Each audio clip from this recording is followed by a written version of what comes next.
Good morning, dear participants. Welcome to the second week of this two-week online course.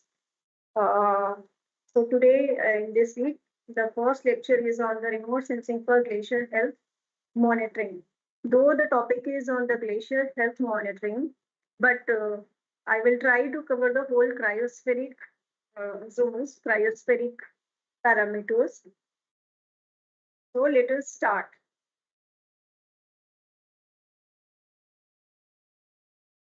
So first of all, why we need to study a glacier and why we want the information about the snow and glacier. First of all, we all know that the glaciers are a part of our water cycle, our hydrological cycle. They contribute significantly to the water resources, and also they are important for water management. So the study of snow and glaciers are important for the water management, that is the human consumption and the water required for agriculture, etc. They are also important for the hydropower generation uh, management, and also they impact tremendously on the Earth's energy budget. As you can see in this picture, you know that the water absorbs maximum part of solar radiation coming from the sun, whereas the snow and ice, they reflect most of the solar radiation coming to the earth. So if this ratio that the glacier or snow versus non-snow will change, that will also enter the earth's energy budget. So this is also why it is important to study the snow and glacier distribution and their changes. Also, they are important as an input for hydrological models, glacier mass balance models, for weather model, climate, and land surface model. They also have an impact on permafrost that we will see, and they are also very important in natural hazards. We all know that recently the Himalayan hazards have started increasing in number and frequency and also the intensity. So these are all mostly summarize why it is important to study glaciers. So as I said, I will try to cover the whole cryospheric design. So when I say cryosphere, what do I mean? So cryosphere glacier is one of the component or parameter under the cryosphere. Other parameters are the continental ice sheet and ice shelves, obviously the mountain glaciers, sea ice, as you can see in this schematic pictures, and river and lake ice, snow cover, and permafrost or the frozen ground. We will see one by one about all of them. So when we say glacier, what do we mean? What is a glacier? We all know the precipitation are in the two form, snow and rain. So snow is the first form of precipitation. We receive snow from the precipitation. So these are the, you can see the snowflakes as we get from the precipitation. And after few days, this transform into the granular snow. So snow goes through transformation, or also we call the metamorphism of the snow from snow to glacier ice. So first snow is in the form of flakes, then it becomes granular snow. Then after 1 year, this snow will become turn into fawn and then glacier ice. So during all this process, what exactly changes? It's the density and also the grain size. So the snow has a very low density. As it converts to ice, the density increases. So from snowflake to granular snow to fawn and then glacier ice. So we see the snow is the seasonal snow that has not changed much since it has fallen. And then fawn is the wettest snow that has survived one summer season without getting transformed into the ice. So 1 year old snow is known as the fawn, and then fawn turns into the glacier ice. And it takes hundreds to thousand years for snow to convert into the glacier ice. And it also depends on the location, if it is in the mountains, in tropical mountains, or in the polar regions. It has been studied that about 80 centimeter new snow are needed to form 1 centimeter of glacier ice. So coming to the definition, what is a glacier?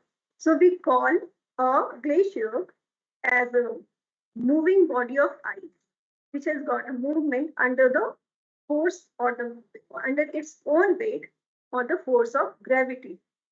So mass of moving glacier ice created by accumulation of snow. And glaciers always move forward at the terminus. We will see what is terminus. So this is a picture-filled photograph of a glacier. You can see these cracks. These are known as the crevasses.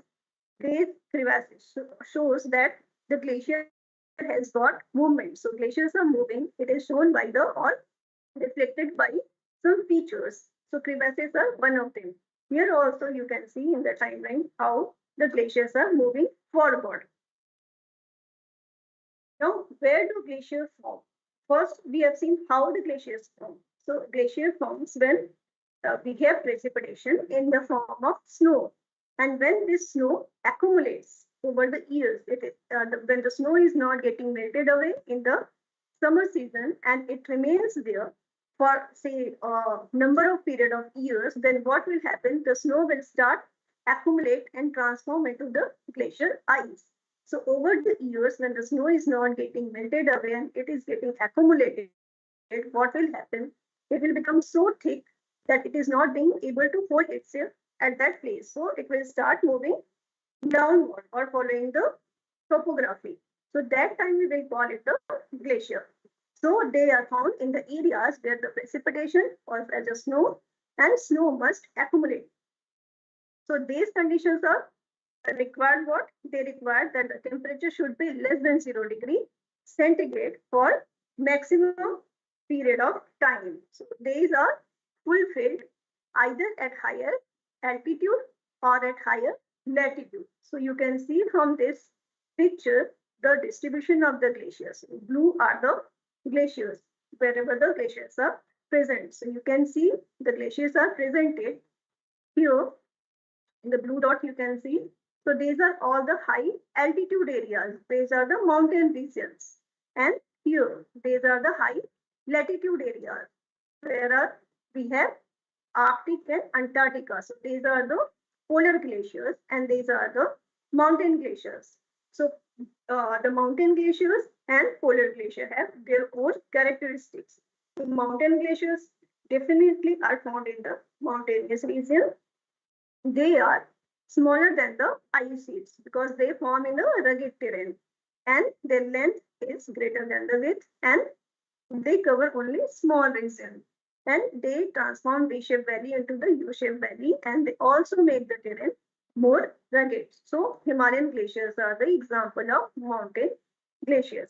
Coming to the polar glacier or continental glaciers, they form in a very large areas. They cover 10% of the Earth's land. They are found in the polar region. For example, we have Greenland and Antarctica. They make the land flatter and they are on relatively flat ground and they also flow outward from where the greatest amount of snow and ice accumulate. So this is basically the distribution of the glacier and we know that about 75% of the world's supply of fresh water is locked up as glacier ice. Now coming to the mountain glaciers, since we have Himalaya here, so in context of Himalayan glaciers, we will more focus on the mountain glacier. So mountain glaciers, as we have seen, they have certain characteristics. So you can see from this schematic picture and also along with the field photograph, they have certain zones. So this is the upper part. Suppose this is the mountain, part of the mountain. You can see here, these are the peaks. This is the upper part of the mountain and this is the lower part of the mountain. So what will happen? The snow will accumulate here and that is why this is known as the accumulation zone. And as I said, when the snow will be so heavy, then it will start moving downward. So when this snow will start moving downward or the glacier ice, then it will come up to here. So this is the accumulation zone where the snow and ice getting accumulated to the glacier and there is no mass loss during the summer season. Lower part of the glacier is known as the ablation zone. So ablation zone is the lower part of the glacier, which uh, where seasonality is there. So during winter, it will be the snow here, and during summer, most of the snow will melt out. So the part of the glacier where the glacier loses its mass is known as the ablation zone, and this is the terminus of the glacier. Terminus means the end point of the or the snout of the glacier. So according to the GSI, Geological Survey of India, snout is defined as the lowest elevation of the glacier. So this is the highest elevation accumulation zone. Then as we go down, we have the ablation zone. Now there is an imaginary line where the accumulation zone and ablation zone are getting divided. This line is known as the equilibrium line. So at the equilibrium line, there is no mass gain and no mass loss. Up to the before equilibrium line in the accumulation zone, we have mass gain to the glacier, and in the lower altitude, mass loss to the glacier. And this is the equilibrium line, and the altitude is known as the equilibrium line altitude.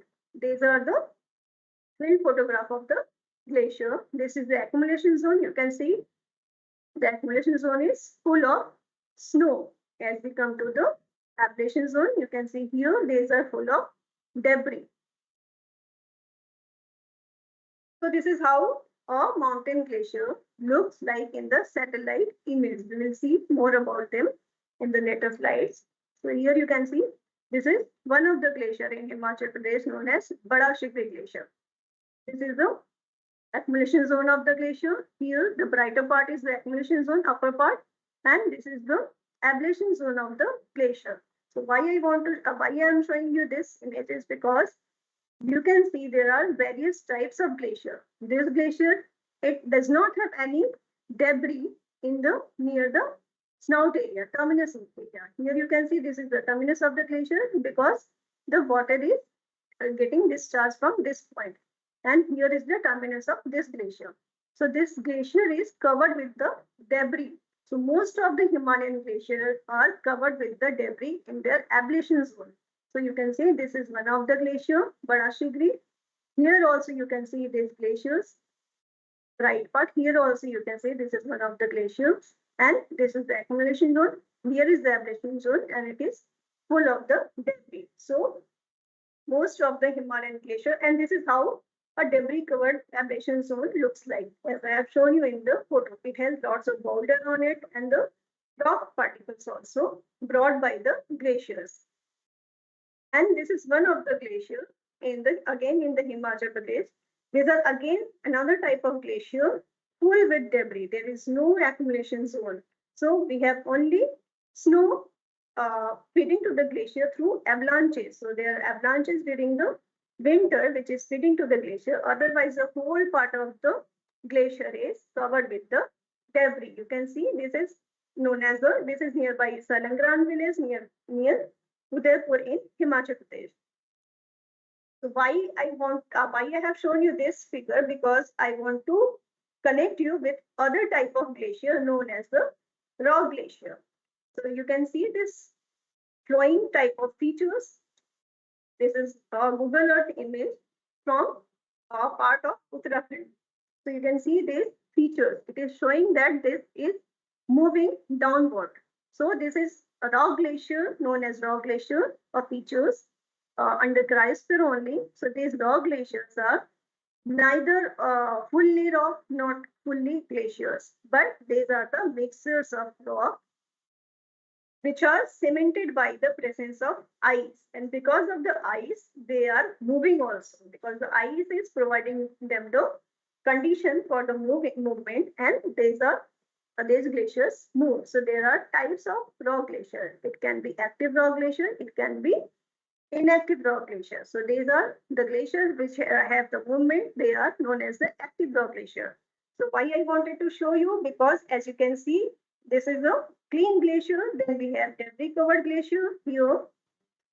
The glacier which have become completely devoid of any accumulation zone, fully ablation zone, and then we have the rock glacier. So there is a continuum supposed to be the hypothesis that the glaciers, more the debris cover is there, when the more the debris input is there to the glacier, like for this example, this glacier, more are the chances that this glacier will convert into the raw glacier. So glacier to debris covered glacier, totally accretion complex or totally debris covered glacier, and there are chances that this fully debris covered glacier may convert to the raw glacier because of the changing climate. Why changing climate? Because as the temperature is rising, we are receiving less snow, and also there is a increasing cycle of freeze and thaw, which is also increasing the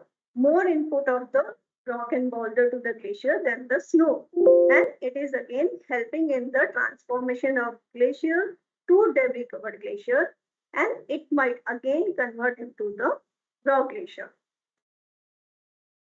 Now, another component of cryosphere is the permafrost. What is permafrost? As the term permafrost has come from the permanently frozen. So it is basically the permanently frozen ground or permanently frozen soil. So permafrost is permanently frozen ground and is defined simply in terms of temperature. So for the definition of permafrost, only the requirement or the condition is of temperature. So what is the definition?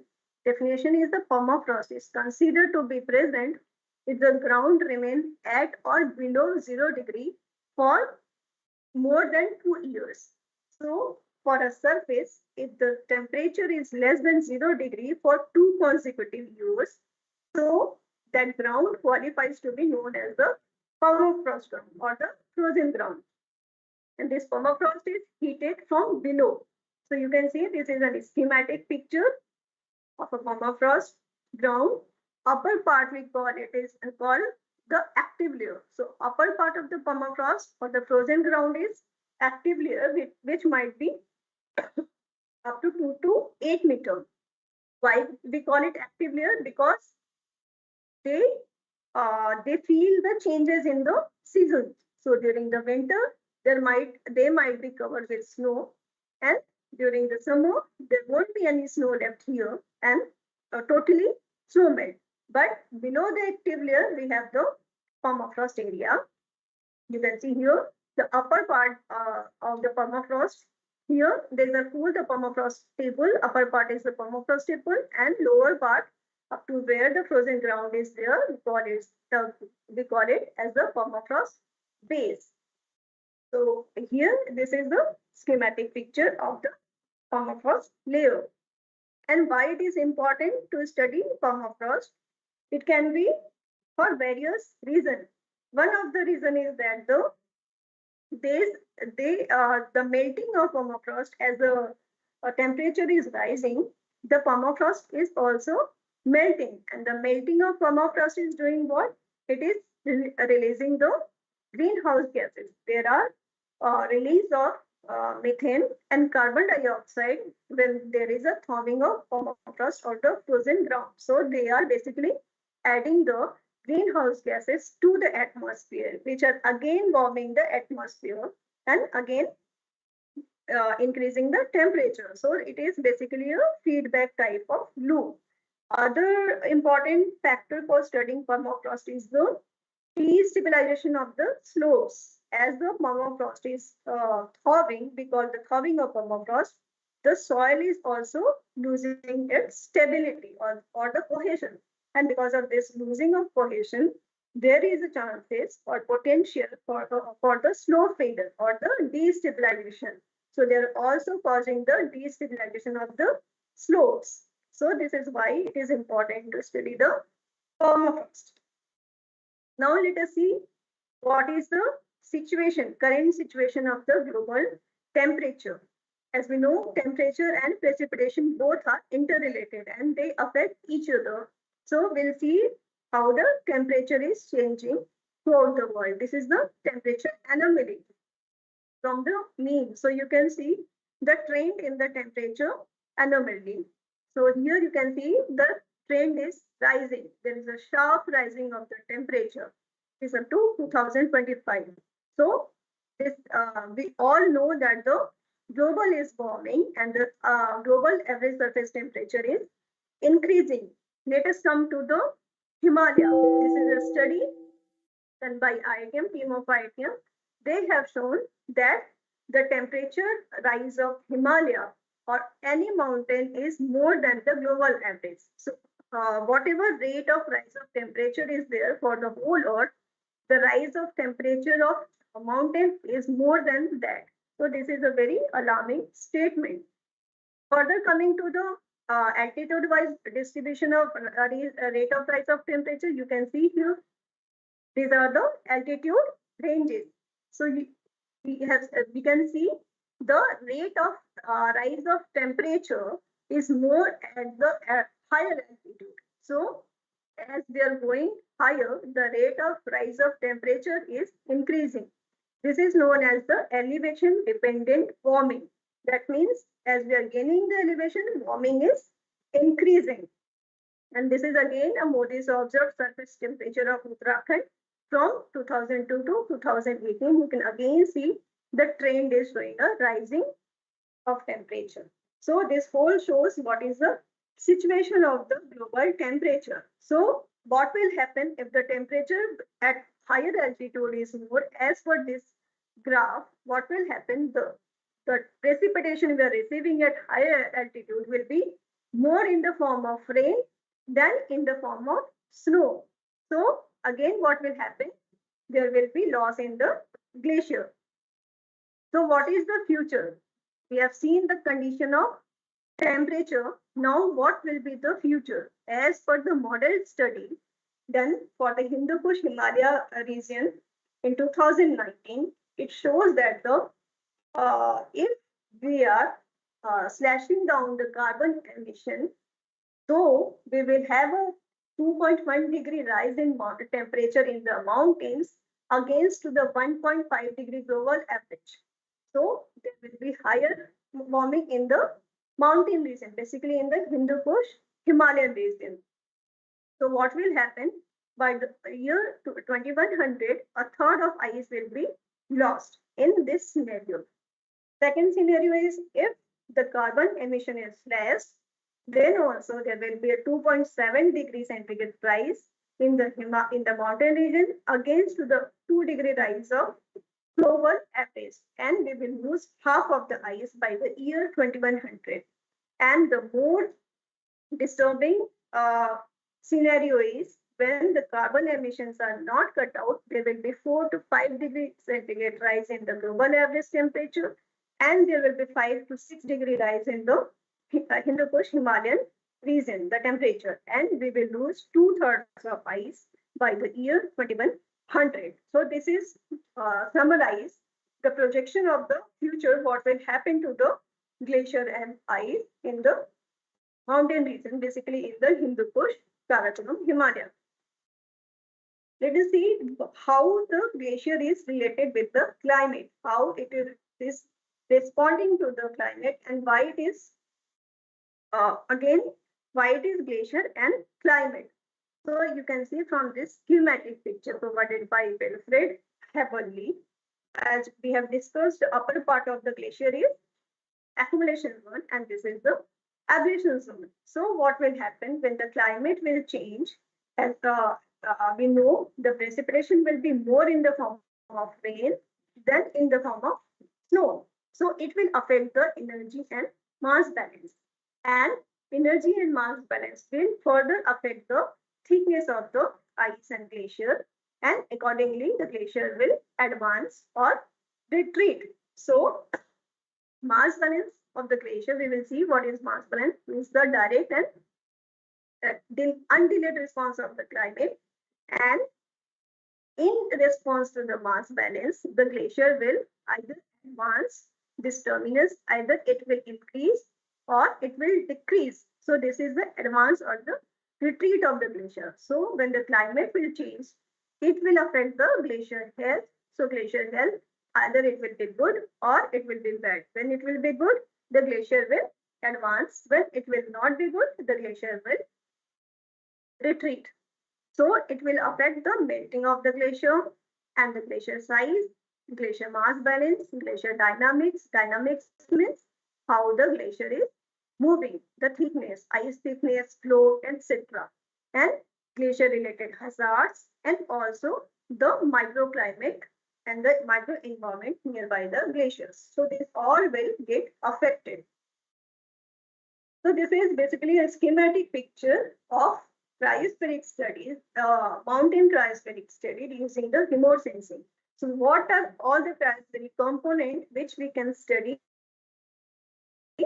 with the using the remote sensing? So we can study the snow cover extent, that means the snow cover mapping and snow cover monitoring.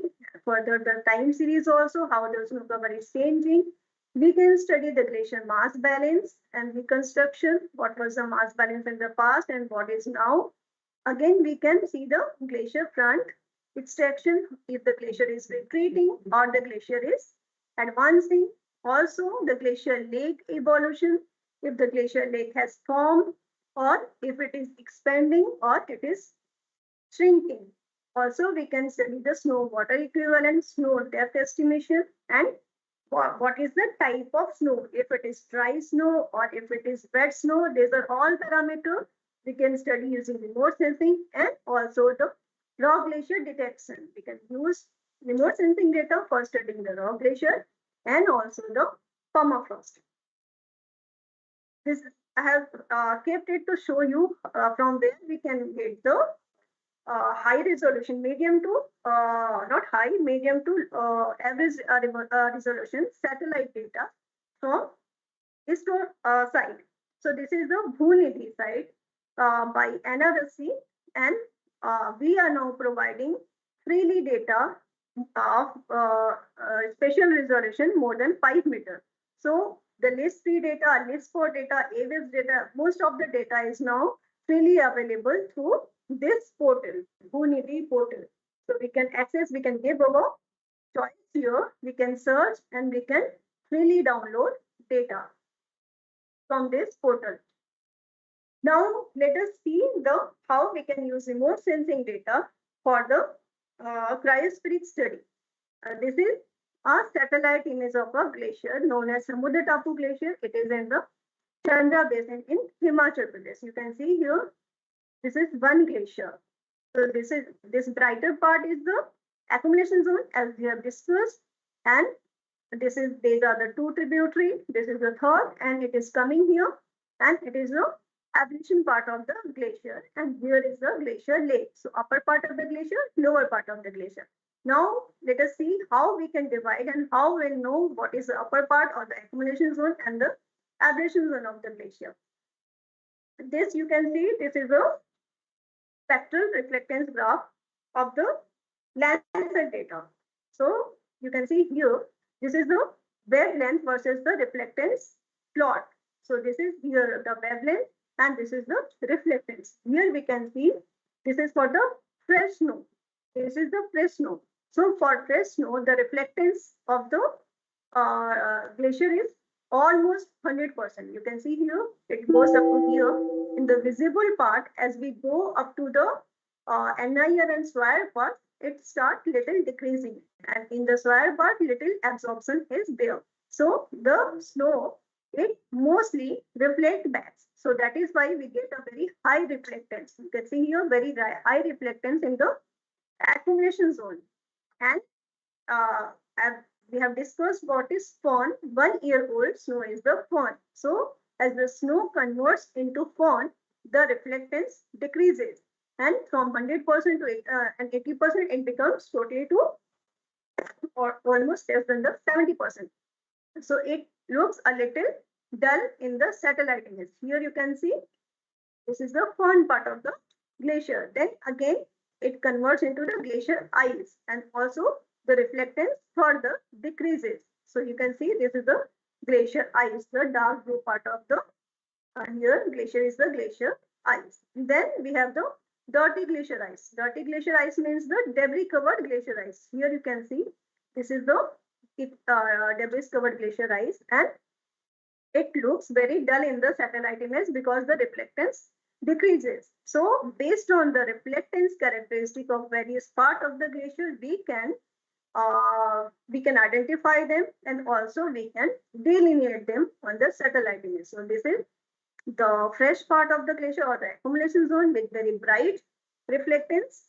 And as we go down, as the glacier snow changes into ice, the reflectance decreases. So this is how we identify a glacier in the optical image. Coming to the SAR image.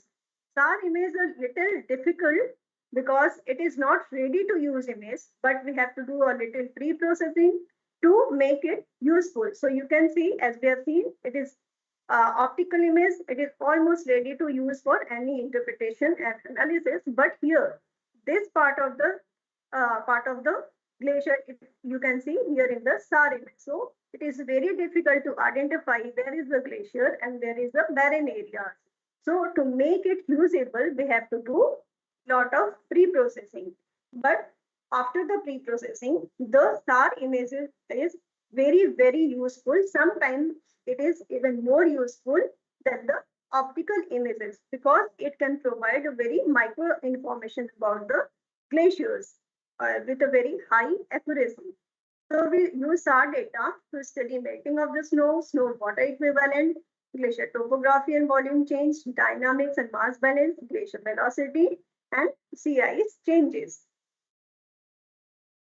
So there are some advantage of using SAR data over the optical data, but many a times optical data and SAR data both are complementary to each other. Optical data is known as the workhorse for the glacier studies because we have lots of information we can see and through visual interpretation, and we can infer.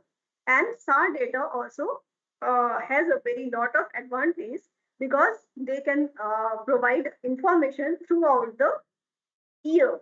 There is no hindrance during the night or the cloud cover areas. It can provide day and night. It can also provide a little information about the surface because it has a quality of penetration depending on the wavelength of the SAR data. And the backscattering signal depends for the radar data. It depends on the physical factors like the dielectric constant of the surface material, geometric factors, that is the surface roughness, slope, shape, orientation of the objects, and type of the land cover, and also the sensor characteristic. What is the wavelength, what is the frequency, incident angle, etc. Now coming to the optical and microwave remote sensing data. Optical data can discriminate between snow and ice. As we have seen, it can divide accumulation zone and ablation zone, and we can clearly see. Coming to the microwave data, it can discriminate between various glacier phases. So within the accumulation zone also, we can get various other information through the microwave data, which we will see in the subsequent slides.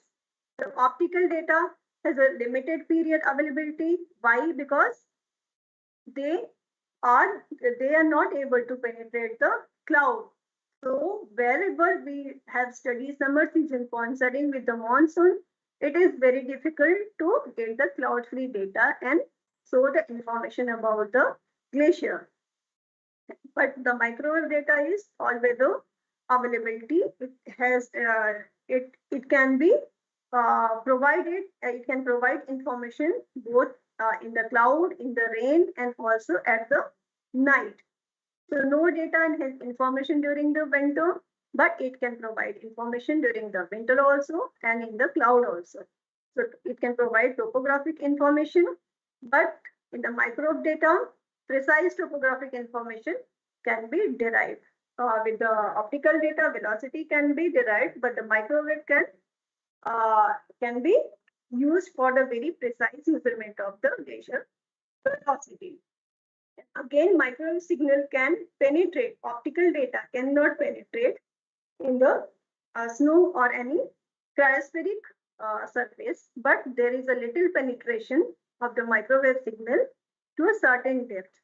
So little subsurface information can be available through microwave data. So both data are very useful, and both data complement each other's.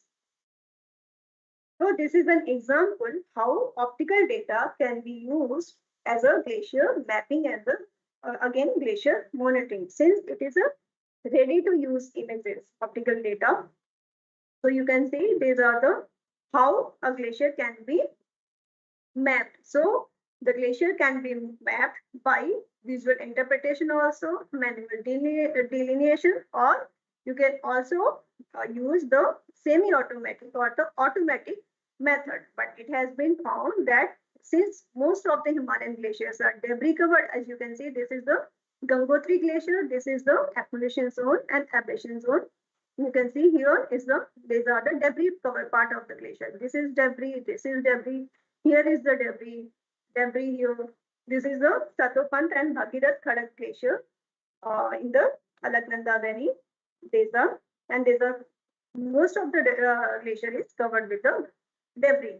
So the problem with the semi-automatic or the automatic method is that they are very difficult to delineate the debris part of the glaciers. Now, once you have mapped the glacier, you can also monitor them. So if we have the temporal data available, temporal means time series data is available, you can find out the change in the snout position of the glacier or the terminus of the glacier. So by monitoring the snout position, you can see if the glacier is advancing or it is retreating. So these are two examples. This is the snout of Gangotri Glacier known as Gomo. This is the snout, as you can see. This is the little dark because of the water. And this is the snout in 2019. And in 1989 here. But with the years, the snout has started retreating, the glacier has started retreating, and in 2019, the snout has come up to here, and in 2024, it has further come here. The picture is not shown here, but in 2024, the glacier has further retreated. So glacier has lost this much part of its glacier ice because of the change in climate or in the response to the change in climate. This is again another glacier very extensively studied by GSI. This is Sunkalpa, or also called Ralam Glacier. So you can see the GSI has marked the snout of the glacier in 1886 here, and the glacier has started retreating, and in 2016 the snout is found to be here. So this is how we can integrate field information with the remote sensing data, and we can find out the situation of the snout of the glacier. Another parameter of monitoring glacier health is the mass balance. So mass balance is what, as the name says, the balance, mass balance. So it is basically the difference between the amount of snow accumulated to the glacier and the amount of snow lost from the glacier. So whatever remained to the glacier is known as the mass balance. So it is basically like a bank balance of the glacier, what it has earned and what it has spent, and what remained to the bank is the mass balance. So it has a very direct relation with the climate, and by monitoring the mass balance, we can directly get to know the health of the glacier. Why? When the mass balance is negative, that means the glacier is not in good health. Mass balance means negative, that means the glacier, the accumulation zone is lesser than the ablation zone. That means the glacier is receiving less snowfall and the melting is more. And when the mass balance is positive, that means the glacier is in good health. That means the glacier is receiving good amount of snowfall and melting is not that much. So we have positive mass balance. When the mass balance will be positive, glacier will increase. And when it will be negative, the glacier will retreat. So it is very important for studying the glacier health to study the mass balance. And in the field, how we study mass balance, we put stakes on the ablation zone. In the lower part of the glacier, we put stakes and we monitor it year-wise. So suppose we have put the stick last year, this year we'll go and we'll see if the part of the stick is exposed or it is covered with the ice. If it is exposed, that means the loss was there in the last year. If it is covered with the ice, then that means more ice has added to the glacier. And in the ablation zone, what we do, we take out the core, we try to see the density, and then we try to find out the 1 year of accumulation of the snow. So this is how we measure the accumulation, we measure the ablation, then we calculate the mass balance in the field. Coming to the remote sensing, how we do? In the remote sensing, basically we use the digital elevation model and we call it geodetic mass balance. So what we do basically using remote sensing data, we take 2 dm and then we find out the change in the elevation through using the digital elevation model. Then we find out the change in elevation, we convert it into the glacier volume knowing the glacier area.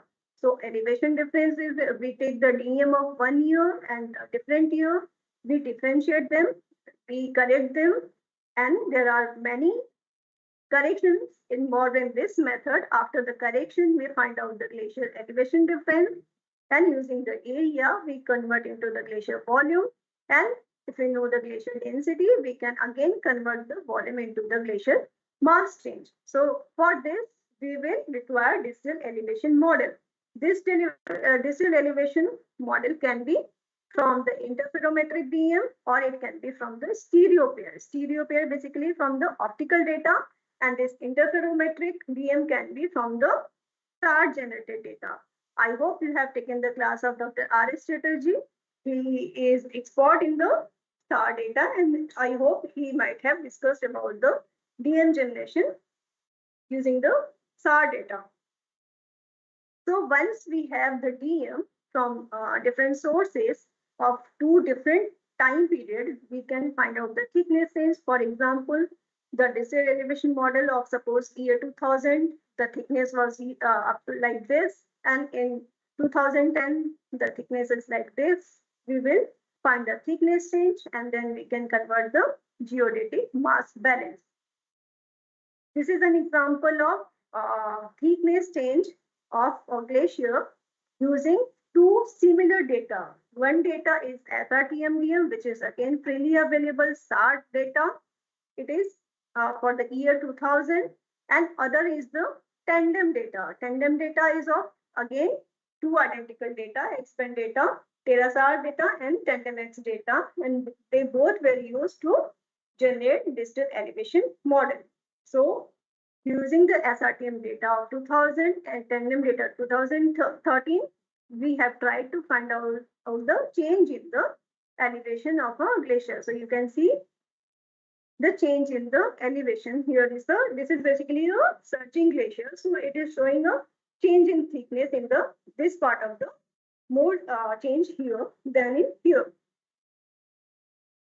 Again, this is an example of Gangotri Glacier that if we have 2 similar type of DM, then it will give a more accurate data about the elevation change or the thickness change.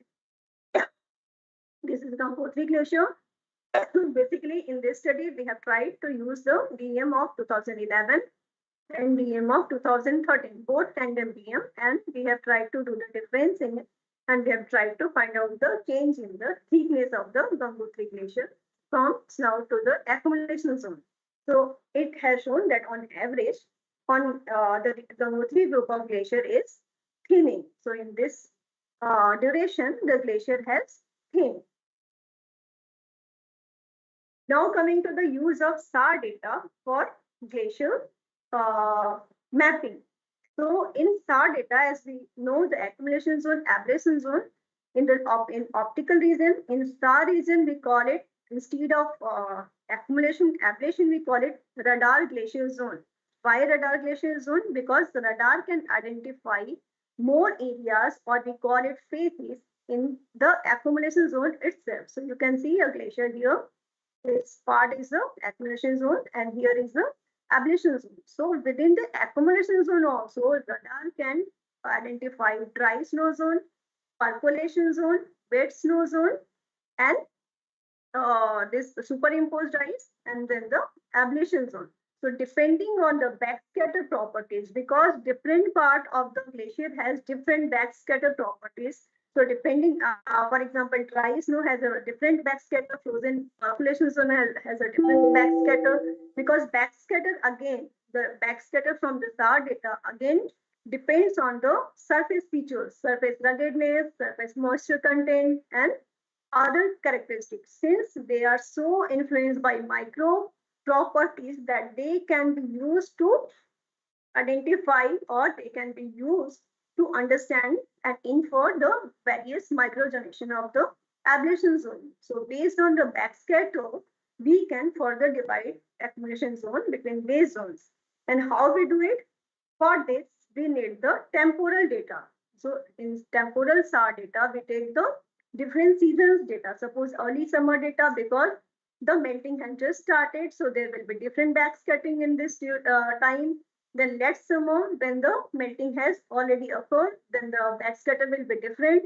And in the winter, because fully snow covered, and the backscatter will be different. So when we will combine this three data and make an FCC, we can find out various radar glacier zones. And using by knowing the various glacier radar zones, we can also find out the very precise information about the snow line or the equilibrium line altitude. So this is an example of the glacier phases mapping for surging glaciers in Sherk Valley. So these are the remote for glacier in Sherk Valley. You can see this is the upper accumulation zone. In the Himalaya, there is no dry ice, dry snow zones. So mostly the dry snow zone is in the polar regions. Basically, the Himalaya is in the lower latitude. So there is no dry ice zone or dry snow zone in the Himalayan glaciers. So the zones start from the percolation zone. So we have percolation zone. Again, percolation zone can be divided into middle and the upper. Then we have wet snow zone, and we have this is the wet snow zone. We have bare ice, and we have the debris also. So this is how we can characterize the various radar glacier phases. And using this, we can again, with the help of digital elevation model, we can find out where is the equilibrium line altitude of the glacier. And this is how we can monitor the equilibrium line altitude using the SAR data. Other example of remote sensing data is for the estimation of glacier velocity. So we know that whenever the snow will be more, the velocity will be more, because it will become more dynamic. So how we can calculate glacier velocity using remote sensing data? For this, again, we need the two temporal data, two temporal images, master image and slave image. And then there is software in the NB, we call it Glacial module. It will do what? If you have two temporal images of two time period, you can just find a cross correlation. Using the cross correlation, it will do what? It will try to find out a feature on the surface of the glacier. Suppose it can be boulder, it can be crevasses, and it will try to find out the relative velocity or the displacement from one image to the other image. Suppose for Mars, it will it is comparing two time periods images, so it will find the cross correlation, and it will see how the displacement of that particular feature has occurred in this period of time, and then it will find out the displacement. Using the time period, we can again convert into the velocity. Just like this is using the optical data, we can again use SAR data for estimation of glacier velocity. The SAR data, both your intensity as well as your phase as well as the backscatter, all the properties of SAR data can be used to estimate the glacier velocity. And this SAR data is very useful for finding a very minute change in the glacier surface velocity. So using this intensity, again, we can using phase, we can find out the this interferometry, and through the interferometry, we can again convert the phase to the displacement, and from the displacement to the velocity. So this shows how we can convert the phase information to the surface velocity. Further, we can also use the intensity as well as the backscatter properties, and we again call it the offset tracking. This is similar to the feature tracking used by the optical data. Here we again try to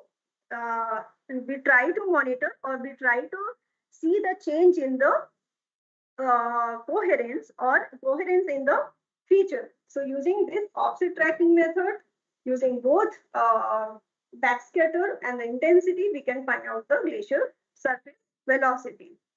So this is an example of change of the surface velocity of the glacier in Uttarakhand from 2009 to 2019. You can see how the change in the surface velocity is occurring through the years. So this is how you can calculate the velocity, and you can also find out if the velocity is increasing or it is decreasing. If the velocity is increasing, that means the glacier is in good health, and it can also mean that the glacier has a little melting also. So it depends. There are further again interpretation that we need to find out to say that the increase of surface velocity is due to the more accumulation of snow. This is again how we can use the surface velocity data to further do the analysis. This is Jemo Glacier in Jammu and Kashmir, in Ladakh now. So here you can see this, this is not Jemo Glacier, this is Drung Drung Glacier. And this is one of the largest glacier in the area, Drung Drung Glacier. And you can see the change in the surface velocity from 2008-9 to 2020.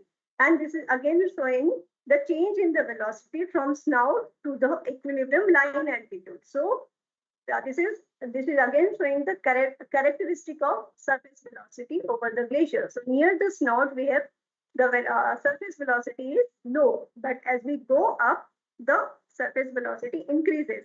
The maximum velocity of the glacier is near the equilibrium line altitude. So here we get the maximum velocity. Now, other parameter is glacier snow cover monitoring. So there is a satellite data known as MODIS, and it provides snow cover product directly. So using the snow cover product, you can again monitor the snow cover area of the glacier. This is one of the methodology how we can just get the data and we can convert it into the analysis ready data.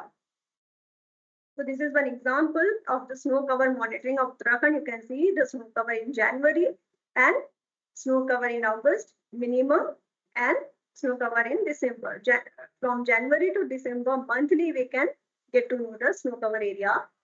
And this is again we can further do the analysis once we have the snow cover data. So this shows the maximum snow cover is in the February in Uttarakhand, and it decreases or starts melting, and in the August we have minimum snow cover, and September onwards again starts increasing, and this is the highest snow cover in the altitude range of 5,500 to 6,000 meters above sea level. This is the trend of the snow cover annual, and these are the seasonal snow cover trend in the Uttarakhand from 2000 to 2018. This is for the monsoon, post-monsoon, winter, pre-monsoon. So this is an example how we can use remote sensing data for the snow cover monitoring and seeing if it is increasing or decreasing. Other parameter we can get from the remote sensing is the surface temperature. So there are satellites like Landsat, Aster, MODIS, which provide the thermal band, and in the thermal band we can get the emissivity, or using the emissivity from the thermal band data, we can convert it into the temperature. So this is shows how we can convert the reflectance to the temperature using the emissivity. And this is shows the graph after the converting it to surface temperature, how we can analyze them. So this shows the from snow to the accumulation zone, the type of surface temperature, how it is increasing or decreasing. So you can see in the snout part, there is a lot of seasonality, but as we go in the accumulation zone, almost little change in the surface temperature. So here up to here. Other parameter which we can get to know from the satellite data is the albedo, and it is again important to know the health of the glacier. So we can get get albedo information from the MODIS data, and we can again analyze the change in the albedo. And this is an example how the albedo is changing for Uttarakhand. You can see it is decreasing, and we can further get the correlation with other parameter. For example, as the snow cover is increasing, as the snow cover is increasing, decreasing, and the temperature is increasing. So there is an inverse relation between the snow cover and the temperature. There is a positive relation between the snow cover area and the albedo. When there will be more snow, more albedo, and there is inverse relation between the temperature and the albedo, because as lesser snow, lesser albedo, and higher the temperature. Then the permafrost study. So permafrost, how we can do the permafrost study? We can just get information about the surface. We can get the DM. We can try to find out the slope, aspect, solar radiation, and we can get the temperature and some ground cover. When we get all this information using the satellite data, we can just combine them and integrate them in the software, and we will get the permafrost distribution map. For example, this is an example of permafrost map along with the distribution of raw glacier also. So we can divide them into continuous permafrost, discontinuous, sporadic, and no permafrost. These distribution are based on the temperature distribution. So we have a validation also. We can do the validation also for the continuous permafrost and discontinuous permafrost. So this is an example how we can use the remote sensing data for the permafrost distribution. These are some of the evidences of thawing permafrost. These are the water, you can see evidences of water showing the thawing of permafrost in the northwestern Himalaya. Again, these are the picture of permafrost. Then we can also find out the correlation between the avalanche and the permafrost, because as I have said in the starting that the permafrost is thawing, it is also giving rise to the slope failure. So we can integrate the permafrost map. This is the permafrost map of the Uttarakhand, and these are the avalanche points. So we can see the situation. This avalanche point is from the various literature survey. So you can see here how we can integrate the avalanche and the permafrost map. These are some of the raw glaciers, and this is the methodology how we can use the remote sensing data for the inventory of raw glaciers. So raw glaciers, we can again do the inventory using the visual data, which is called the geomorphic based, and or the SAR data, which we call the kinematic based. Geomorphic based will give us the geomorphological features, and kinematic based will give us the movement. So depending on the movement, we can do the inventory, and depending on the feature also, we can do the inventory. These are the examples of geomorphic based inventory of the raw glacier in Himachal Pradesh. This is the kinematic based on the velocity. So this is the distribution of raw glacier overlaid over the permafrost. These are all shows how we can use the remote sensing data effectively for the raw glacier as well as the permafrost. Coming to the glacier hazard part, how we can use the remote sensing for using the glacier hazard. Hazards are basically two types of hazards. Direct glacier hazards, often also known as the very directly like the glacier lake outburst flood or avalanche, or indirect glacier hazards or the water resources problem. So this is the glacier lake type of hazard related to the glacier lake or the glacier lake outburst flood. You can see how the glacier lake is changing in size over the years at the cost of glaciers, and we can find out what are all the glacier lakes which are changing, expanding, what is the condition downstream, and we can, using the remote sensing data, we can call them susceptible glacier lake, or that means a vulnerable glacier lake for flow, or non-vulnerable glacier lake. And using the remote sensing data directly, we can find out using the and DWI, we can just discriminate the lake from the non-lake, or the water bodies from the non-water bodies areas. Or we can also do the visual interpretation, and we can try to see how the glacier lake are changing over the years. And once we know the lakes are expanding, we can also find out what is the downstream areas. For example, this lake, how it is changing over the years, it is expanding. And the downstream areas, we have a bridge here, we have a road here. So we can find out the vulnerability of the glacier for glacier lake outburst flood. Now the other type of hazard is the snow avalanche. Snow avalanche is basically a mass movement in the snow covered areas. It can be two types. It can be the slab type, or it can be the point source avalanche type. And we also can have the ice avalanches. So ice avalanches again can be of two types. It can be break type, or it can be of ramp type. And they can be studied using the remote sensing data. Basically, we require the digital elevation model. Using the digital elevation model, we can find out various parameters which are very important for mass movement in the mountain regions. And we can again integrate them and find a susceptibility map. For example, the map, avalanche susceptibility map for the Gangotri region. You can see this is the Bhagirathi basin. And this is an example of this part, Kedartal. Here is the Kedartal. And you can see this map showing a high vulnerable areas for this region. So this is an example how we can use the remote sensing data for the glacier hazard study. So there are various advantages of remote sensing data which we have seen, which using data we can carry out a lot of study related to the cryosphere. We can study glacier lake, we can study avalanche, we can study permafrost, we can study glacier, and a lot of things, raw glaciers, and we can try to analyze, we can just provide some information to the stakeholders, and we can try to find out the meaningful